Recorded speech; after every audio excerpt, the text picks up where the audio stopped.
والعاقبة للمتقين ولا عدوان إلا على الظالمين. وصلى الله وسلم وبارك على نبينا محمد بن عبد الله وآله وصحبه وسلم. وأوصيكم ونفسي بالتقوى الله، فإنها خير ما يتصف به العبد وخير ما يتزود إلى يوم المعاد.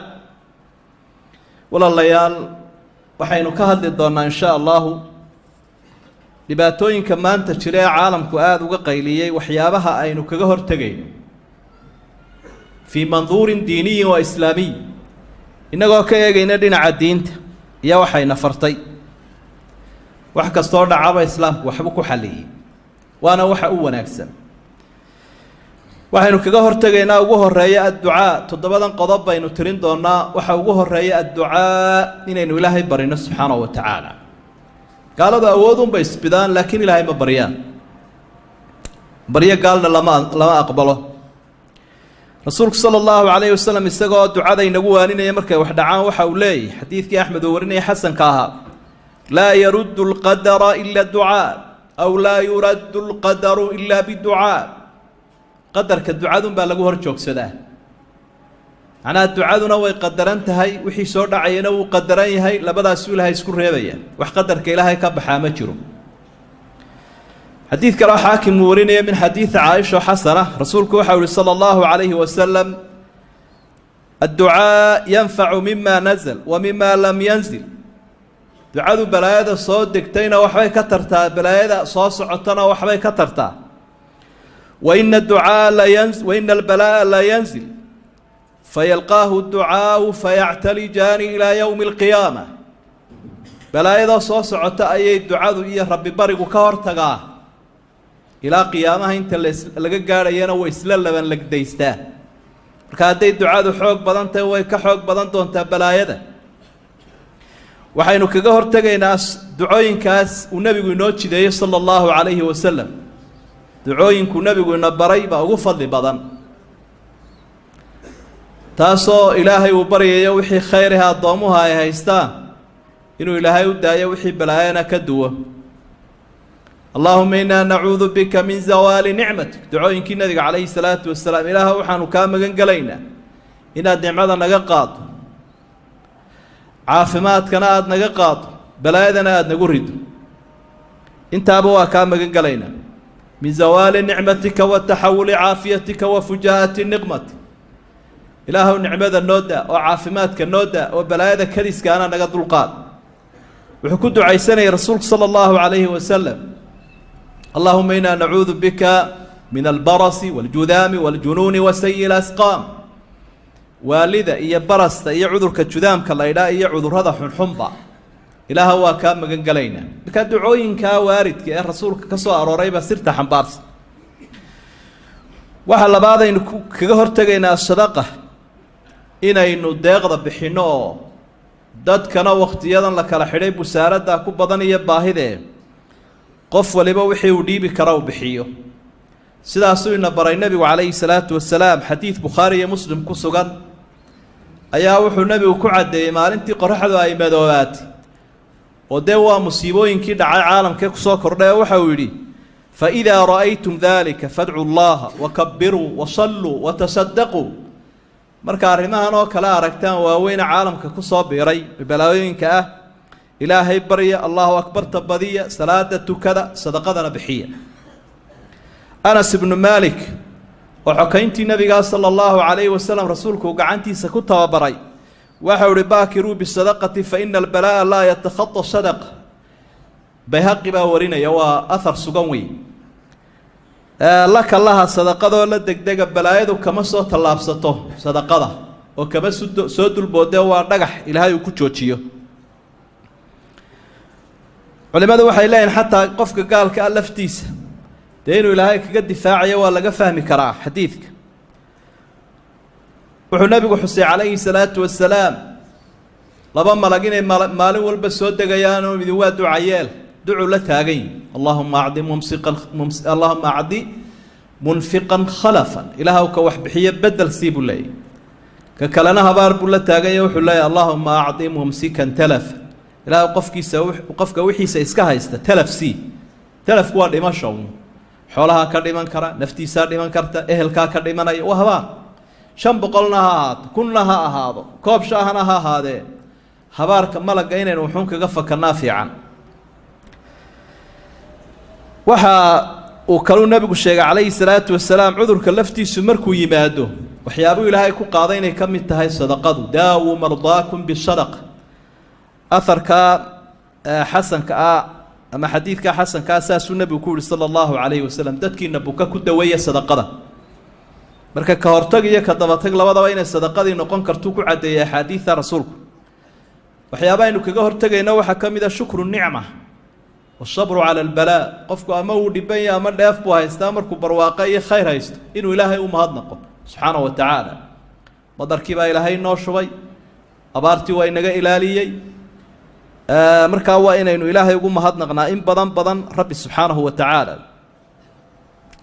لئن شكرتم لأزيدنكم بإلهي بلن قادر وإذ تأذن ربكم لئن شكرتم لأزيدنكم إلهي وحب بلن قادر وقيسي haddii ay mahadnaqdaan waan kordhinaya caafimaadkan kordhinaya xoolahan kordhinaya roobkan kordhinaya wala in kafartum min adaabi la shadid haddii nicmada ka gaalowdaan oo ku mahadnaqi weydaan cadaabkaygu wuu daray cadaabka cudurrada adaga caamkaaba kamida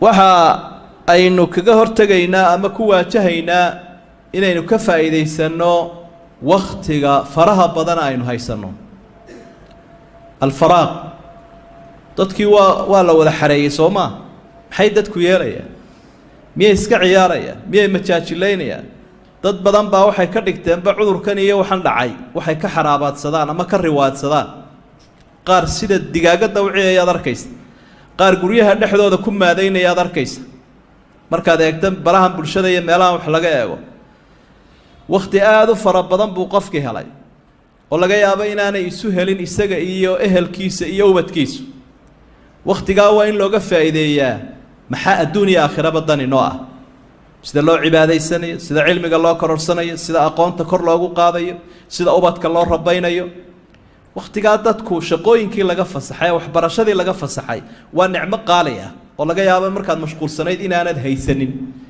talooyinku nabigu nasiinayna wuxuu ahaa wa faraaqaka qabla shughlik وصحتك قبل سقمي انت انا عذر كوغو دحين عافيمادك كفايديسو انت انا مشغول فراغ iyo chance ka faa'iideyso marka taasina nicmooyinka kamid ah waqtiga in lagu buuxiyo wax qiimo badan oo ciyaarta laga daayo iyo riwaayada iyo bilaa macnaha iyo haasaawaha iyo dambiga waxaynu kaga faa'iideysanaynaa inaynu soonno bishan Shacbaan oo Nabi Muhammad sallallahu alayhi wa sallam uu soomi jiray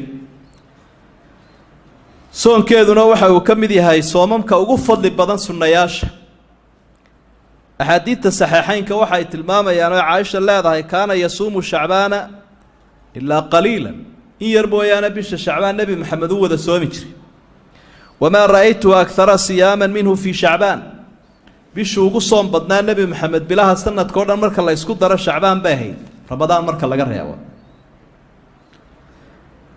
أسامة بن زيد أصحابي اللي أورنا يبا ويدية النبي قال وحول بيشن صوم كأد بعض بديسا شعبانه محاكو ساكر داي وحول النبي وكسب بي صلى الله عليه وسلم بيشن وابل أيدتكو قفلتك قسو جيهين أما أنا آدو الدرين سنين صوم كيدو فضل قولي وابلو دحيسا بليه حرمض لها مد كمدا ورجبه يا رمضان marka rajabna waa loo dadaalaa ramadaanna waa loo dadaalaa bishan bay dadku marka qaflad ka galaano markaasaan doonayaa qafladda inaan dadka ka baraarujiyo marka aad buu badin jiray nabigu calayhi salaatu wasalaam bishan soomkeeda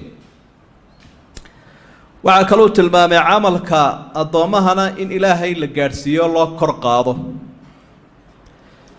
waxa ku jirta bay culimadu leeyihiin xigmado dhowra oo nabigu soomeeyay sallallahu alayhi wasallam bishan shacbaan si aynu uga faa'iideysano xigmadaha waxa kamid ahaa xaasaska nabiga calayhi salaatu wasalaam intii soomku uu ka tagay soomku uu ka dib dhacay qallihi bishan shacbaan bay soo qalayn jireen sida xadiidka saxiixa ah Aisha ku tilmaantay soomka wixii iga tagay ramadaan hore ay dhaafay waqtigaanay daahirka ahayn iyo waxaan soo qalayn jiray shacbaan marka si uu nabigu ula dadaalo xaasaskiisa isaguna sunnu soomaya iyaguna qallihi bay soomayaan soomkaasi xikmadaha ku jira waxaa ka mid ahaa sidaa xadiidka hore usaamaba uu soo sheegay si uu qafladda uga baraarujiyo nebigu iyo cibaadada ay warla-aanta kaga sugnaanayaan.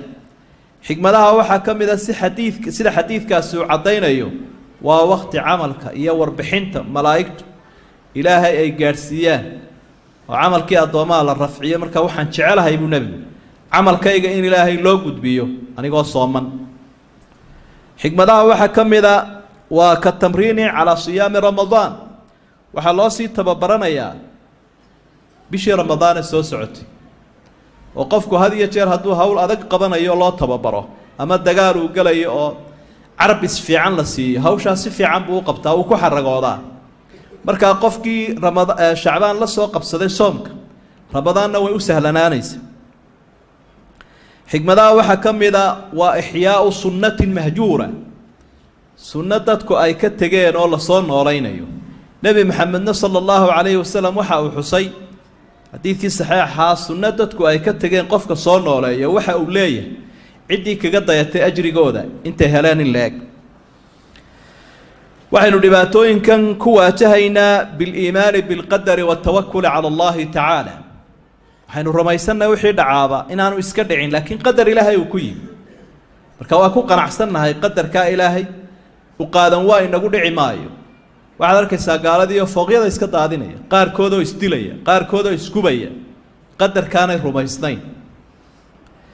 ilaahayna waynu tala saaranaynaa subxaana wa tacaala. labada arrimoodba ilaahay aayaddan buu ku wada tilmaamay, xayثu qaal qul lan yusiibanaa ilaa maa kataba allahu lana huwa mawlaana wacala allahi falyatawakal ilmu'minuun. waxaana soo gaari kara uun wuxuu ilaahay noo qadaray. dadka alla yaqaankiina ee ilaahay rumaysanna allaha tala saartaan oo arrimahooda ilaahay u dhiibtaan. waxaynu kaga hortegaynaa arujuucu waatadarucu ila allahi tacaala. wax kastaoo dhaca ilaahay wuxuu inaga doonayaa inaynu soo noqono, aynu baraarugno. dadku xumaantiibay kullibdheenay ku fogaadeen. marka waxaa loo baraarujinayaa inay dib u soo laabtaan, ay baraarugaan. ka gaalkii toobadkeenu islaamo, ka caasigii ilaahay caabuda subxaana wa tacaala, kii xumaanta ku jira ee uu ka baxo. ظهر الفساد في البر والبحر بما كسبت أيدي الناس ليذيقهم بعض الذي عملوا لعلهم يرجعون. بدي يبر ببلايا يسبح ليبا إلى هول دنبي قيدتكو قلين أيا وحا كيمي عذر رضا يا عبسدا يا عريري بدن دتك هايست يا بسارد وحا الله وحا هايستونا من بلايا دا أي دتكو سميين يا معسيدو كل شيء إلى هول. marka ilaahayna dhibka wuxuu ugu ridayaa lacallahum yarjicuun si ay u soo noqdaan oo ay u toobad keenaan. waxa aynu arrimahan kaga hortegaynaa akhdu lasbaabi lilwiqaaya. ilaahay waynu qadarkiisa rumaynay, waynu tala saarannay, laakiin laa natawaakal, isdhigan mayno oo odhan mayna ilaahay baynu tala saarannay wax walba aan samayno ma yeelayne wixii sharcigu ina farayna waa yeelayna. ay ka mid tahay sababaha ka hortagana inaynu samayno. horena waynu soo sharaxnay oo khudbadihii horena waynu kaga soo hadalnay siduu nebigu calayhi salaatu wasalaam arrimaha noocana kaga hortegi jiray iyo dhibaatooyinka wax alla wixii caafimaad ahaan xal u noqonaya dadka. ka hortagga iyo daaweynta intaba in iyadana aynu ku dadaalo. marar badan a idaacadaha ka dhagaysataana la idiin sharxayo. waxaa ugu dambayntii nataa'ij, waxaa natiij ahaan arrimahan uga soo baxay aynu arkayno ee caalamka ka muuqanaya ana alumuura biyadi illaahi tacaala. arrimahoo dhami dhib iyo dheef bayna ilaahay gacantiisa ku jiraan. oo dadkii odhan jiray awood baanu leenahay iyo dowladihii faani jiray ummadu xaggooda ay eegi jireen itaaldarradoodiibaa inoo muuqatay.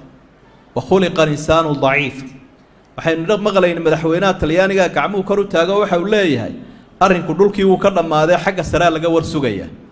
dadkii muslimkaee masaajidada inay ku tukadaan loo diiday baa la shaariciyada ku tukada bannaanada oo bal in wuxuun laydinka aqbalo ilaahay noo baryaday leeyahy. annaga dawadayadii iyo ogsojiintayadii iyo waxaga iyagu u dhammaaday, cirkaynu jawaab ka sugaynaa buu ku leeyahay. dee waxay ahayd inuu ilaahay rumeeyo subxaana wa tacaala markuu dacfigiisa qirtay. waxay noo arrintanina xusuusinaysaa nataa'ijka ka mid a aakhira iyo qiyaamaha. yowma yafiru lmar'u min akhiihi wa ummihi wa abiihi wa saaxibatihi wa baniih likulli imri'in minhum yowmaidin sha'nu yugniih. waa la kala yaacay. وأدتك أنتي كوجود ويد بتكعر رئيس أو بتكاجي أو ريد هذه أهلكي أيو قف كعر رئيس قف والبحر كوف لم بهري وحي وسائل الإعلام إنه معلمها كو أركين إن اختلاف الحلقات بو قلبي جاي قدام قيد عدد يجي سو مرتين ونختار فرنسيس وقاله إنه ضياع وحد شيء فيبود عصبتها الكيجة markay nafti qabatay oo sii dhimanay ayaa wuxuu caruurtayda dabada joogta bal ilbaqsiyadii u dambeeyay aan si aragna igu yeed waan ugu yeedho waxa ay wuri aabihi uu dhimanaya nabadgeliyay waxay yiraahdeen ma waanu ka qaadaynaa cudurka hay iska dhintee u sheegin aanan u soo gali karayn sidii baan ayay kaga joogsadeen ay kaga baqdeen buu macna aabahooda oo dhimanay eegi kari waayeen oo ay ka carareen waxaynu ka faa'iideysanaynaa arrimahan ama nataa'ijka ka soo baxay ay tahay inaynu ka faa'iideysano xaaladii timaadaba islaamka waa looga faa'iideeyaa marka dadku marka daciifnimadooda ay muuqatay